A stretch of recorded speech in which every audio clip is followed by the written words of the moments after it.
ہمیں جوائن کیا ہے سینئر تجزیہ کار ہیں، ماہر بین الاقوامی امور ہیں اور بالخصوص امور مشرق وسطیٰ کے اوپر گہری نظر رکھتے ہیں۔ امتیاز گل صاحب نے ہمیں جوائن کیا ہے۔ گل صاحب بہت شکریہ آپ کے وقت کا۔ گل صاحب، اس وقت جو موجودہ صورتحال ہے سر، ہمیں ہر روز بیانات میں ٹویسٹ دکھائی دیتا ہے ڈونلڈ ٹرمپ کی جانب سے بھی، اور اگر اقدامات اگر ایران کے ہم دیکھیں تو مشرق وسطیٰ کے ممالک میں جس حد تک وہ یہ کہتے ہیں کہ 5th فلیٹ کو ہم نشانہ بنا رہے ہیں، بحرین کے اندر حملے کر رہے ہیں، اردن پہ کر رہے ہیں، UAE کے اوپر حملے کر رہے ہیں، اور پھر سائرن بجنے کی آوازیں روز رات گئے تک ہمیں سنائی دیتی رہتی ہیں، بین الاقوامی سطح سے خبریں آتی رہتی ہیں۔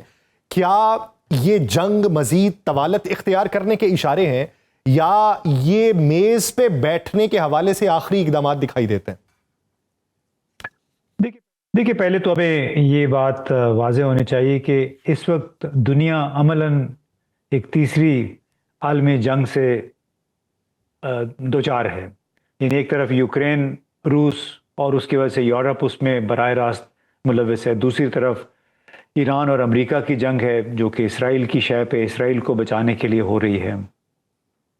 جو مصالحتی ایک MOU ہوا تھا وہ بھی اسی وجہ سے ایک اب تقریباً ناکام ہو گیا کہ اس کے جنگ جو مسلط کی گئی ایران پر، اس کے مقاصد کچھ اور تھے، تو لہٰذا وہ جو ٹیبل پہ بیٹھ کے بات کرنے کا جو ایشو ہے وہ فی الوقت ختم ہو گیا ہے۔ اور یہ بھی ہمیں ذہن میں رکھنا چاہیے کہ اس کی بنیادی وجہ ایران نہیں ہے بلکہ امریکہ کے صدر جو کہ انتہائی انپریڈکٹیبل ہیں اور مختلف بہانے گھڑتے رہے ہیں اپنے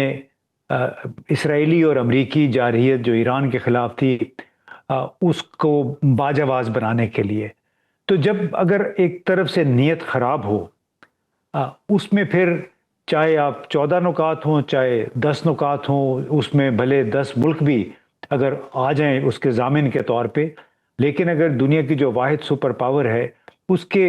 مقاصد، اصل مقاصد یا عزائم کچھ اور ہوں، تو پھر اس نوعیت کی کسی بھی مفاہمتی یادداشت، کسی بھی معاہدے کی کوئی حیثیت نہیں رہ جاتی۔ اور وہ ہم نے دیکھا ہے کہ ایک شخص بار بار یہ کہہ رہا ہے کہ ابنائے ہرمز جو ہے وہ ایک بین الاقوامی آبی گزرگاہ ہے، اس پہ ٹیکس نہیں ہو سکتا، یہ کھلا رہنا چاہیے۔ اصول کی بات کریں، بین الاقوامی قانون کی بات کریں تو ان سے پوچھے کہ کس بین الاقوامی قانون کی خلاف ورزی کے جواب میں آپ نے اس ایران کے انفراسٹرکچر کو نشانہ بنایا ہے۔ یعنی یہ جو کام خود کر رہے ہیں اس کے لیے قانونی جواز، اس کے لیے کوئی قانونی جواز کوئی نہیں ہے۔ اچھا گل صاحب، ایران جو کام کر رہا ہے، آپ نے بنیادی باتیں ٹھیک کی، لیکن ایک سوال ہے کہ موجودہ منظرنامہ اگر آپ دیکھیں تو رفتہ رفتہ ایران کے حوالے سے سوالات اٹھ رہے ہیں کہ ایران نے وہ امریکی وہ قطری آئل ٹینکر کے اوپر کیوں حملہ کیا،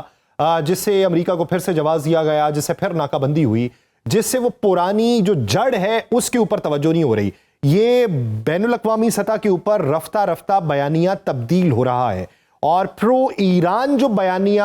اس 7 روزہ سوگ کی تقریبات سے پہلے تک یا اس کے آخری دن تک یا حملے ہونے تک چل رہا تھا وہ رفتہ رفتہ بدل رہا ہے۔ اس کے پیچھے کی وجہ کیا لگتی؟ دیکھیے ایران کے بارے میں مغرب کا بیانیہ ہمیشہ سے منفی رہا ہے، اور ایران نے جو حملے کیے ہیں وہ ہمیں سمجھنا چاہیے کہ ایران کے اوپر ابھی حالیہ دنوں میں کوئی 150 پونے 200 کے قریب حملے ہوئے ہیں۔ وہ کہاں سے ہوئے ہیں، اس کے لیے کون سے خلیجی ممالک کے اڈے استعمال ہوئے ہیں؟ تو بنیادی طور پہ ایران کا جو نشانہ ہے وہ تو وہی ملک ہیں جہاں پہ امریکی فضائی اڈے ہیں یا فوجی اڈے ہیں، اور وہی ٹینکر ہیں، وہی گیس ہے یا آئل ہے جو کہ ان ممالک سے امریکہ کے جو قریبی حلیفی ممالک ہیں ان کو سپلائی کی جا رہی ہے۔ تو ہمیں بنیادی جو ایشو ہے وہ اس سے صرف نظر نہیں کرنا چاہیے، اور ایشو یہ ہے کہ ایران کے خلاف حملوں کے لیے جو بھی سرزمین استعمال ہوگی، ایران ان کے اوپر یا وہاں پہ موجود امریکی مفادات پر حملہ وہ بالکل جائز تصور کرے گا۔ اس میں آپ اگر کوئی یہ کہے کہ مکمل طور پہ اس میں ایران کا قصور ہے تو پھر بڑی ناجائز سی بات ہے، اور بالکل وہی موقف ہے جو کہ امریکی صدر نے اور ان کے ساتھیوں نے اختیار کر رکھا ہے، خود کو مظلوم بنا کے اور اپنے تمام جو مظالم ہیں، تمام جو جارحیت ہے اس کو ایک لبادہ پہنا کے آپ مسلسل اسرائیل کو بھی پروٹیکٹ کر رہے ہیں اور اپنے جو اقدامات ہیں ان کو بھی جواز بنا کے، اور پھر اپنی جتنی بھی انفارمیشن مشینری ہے اس کو استعمال کر رہے ہیں خلیجی ممالک میں ایران کے خلاف جذبات کو ابھارنے کے لیے۔ اچھا گل صاحب، آپ کیا سمجھتے ہیں کہ ابھی ڈونلڈ ٹرمپ کے پاس ایسا کیا کارڈ ہو سکتا ہے کہ وہ جو عوامی سطح کے اوپر غیر مقبول ہوتے چلے جا رہے ہیں، اگر سیاسی اعتبار سے دیکھیں تو ان پہ سوالات اٹھ رہے ہیں، اگر دفاعی اعتبار سے دیکھیں تو ان کا نقصان ہوا ہے، تو ان کے پاس ایسا کون سا نیریٹو ہو سکتا ہے جو مڈ ٹرم الیکشن کے اندر انہیں فائدہ دے سکے؟ یہ مذاکرات کے معاملے کو طول دے کر اور ٹیبل پہ نہ بیٹھ کے انہیں کہیں نہ کہیں فائدہ دے سکے، تو ایسی کون سی چیز ہے جس کا وہ انتظار کر رہے ہیں؟ دیکھیے ابھی حالات اس نہج پہ پہنچ گئے ہیں کہ ڈونلڈ ٹرمپ جو مرضی کر لیں، ان کے خلاف رائے عامہ امریکہ کے اندر خود ایوان نمائندگان یعنی امریکی کانگریس اور سینٹ میں وہاں پہ بہت زیادہ مخالف ہو گئی ہے ڈونلڈ ٹرمپ کے، اور بہت سارے ریپبلکن وہ بھی ان کے خلاف ہے، اور اس کی بنیادی وجہ کوئی صرف ایران نہیں ہے، اس کی بنیادی وجہ اسرائیل کے لیے غیر مشروط امریکی مالی امداد اور دفاعی امداد ہے۔ اور سینیٹر رو کھنہ ہے ایک، ابھی تو نینسی پیلوسی جو کہ ایوان نمائندگان کی پریزیڈنٹ رہی ہیں، انہوں نے بھی کہہ دیا کہ وہ تو اسرائیل کے لیے 52-53 ارب ڈالر کی امداد کا جو بل ہے اس کی مخالفت کریں گی۔ یعنی اس سے اندازہ لگا لیجئے کہ ہر تمام تر اندرونی مخالفت کے باوجود ڈونلڈ ٹرمپ تلا ہوا ہے کہ ہم نے اسرائیل کو مدد فراہم کرنی ہے، حالانکہ جو ایم او یو سائن ہوا تھا ایران کے ساتھ معاہدہ تھا، اس میں یہی تھا کہ فلسطین میں اور لبنان میں جنگ بندی ہوگی اور لبنان سے اسرائیلی افواج کو نکلنا پڑے گا۔ ان میں سے کوئی بھی شرط پوری نہیں ہوئی اور انہوں نے لے دے کے پھر الزام ایران کو دینا شروع کر دیا۔ تو میں سمجھتا ہوں ڈونلڈ ٹرمپ بڑی ایک مشکل صورتحال میں ہے، اور یہ جو مرضی کر لیں، اس سے ہماری بھی جو بات چیت ہوتی ہے اپنے دوستوں سے امریکہ میں، ان کا یہ خیال ہے کہ نومبر کے انتخابات کے لیے سٹیج پہلے ہی سج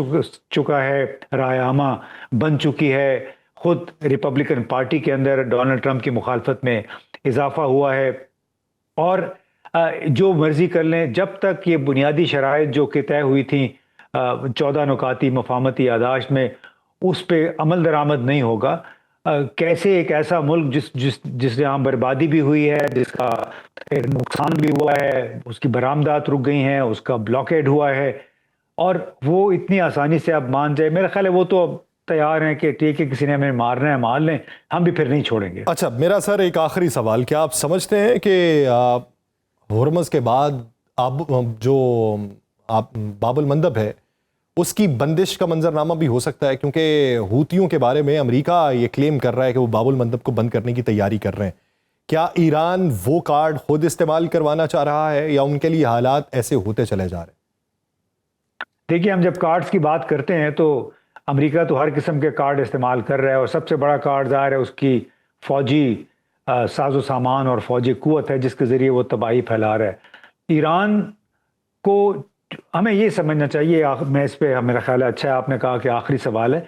کہ ایران کو اسرائیل اپنے لیے ایک ایگزسٹنشل خطرہ سمجھتا ہے، اس خطے میں واحد ملک ایران رہ گیا ہے، اور ان کا یہ خیال ہے کہ جب تک حماس، حوثی جو باغی ہیں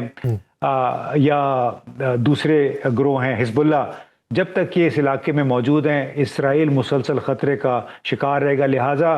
وہ تار کاٹ دینی چاہیے، وہ پائپ لائن کاٹ دینی چاہیے جہاں سے ان غیر ریاستی عناصر یعنی حزب اللہ، حماس اور حوثی باغیوں کو امداد مل رہی ہے۔ وہ امداد آتی ہے ایران سے، لہٰذا ایران کو وہ اس قدر خراب کرنا چاہتے ہیں اقتصادی طور پہ کہ ایک تو وہاں ملک کے اندر عدم استحکام آ جائے، اور دوسرا وہ کسی اور ملک کی حمایت کرنے کے قابل نہ رہے۔ اور دوسری بات یہ ہے کہ ڈونلڈ ٹرمپ نے بڑی واضح، امریکی اسٹیبلشمنٹ نے پالیسی اختیار کی کہ جہاں جہاں سے چین کو تیل ملتا رہا ہے، سستا تیل ملتا رہا ہے، وہ علاقے کنٹرول میں کر لے۔ وینزویلا کا کنٹرول انہوں نے حاصل کر لیا، کیوبا کا انہوں نے 10 مہینے سے محاصرہ کیا ہوا ہے، اب اسٹریٹ آف ہرمز پہ بھی وہ قبضہ کرنا چاہتے ہیں، اور خود کہتے تھے کہ یہاں سے یہ آبی گزرگاہ مفت ہونی چاہیے۔ اب انہوں نے خود ایک منصوبہ پیش کیا ہے کہ 20% یہاں پہ ٹیکس ہونا چاہیے، ٹول ٹیکس ہونا چاہیے۔ تو ایک تضادات کا مجموعہ ہے ڈونلڈ ٹرمپ، اس کی انتظامیہ، اور انہی تضادات کی وجہ سے دنیا بھر میں ان کی ساکھ جو ہے وہ خاصی متاثر ہو چکی ہے۔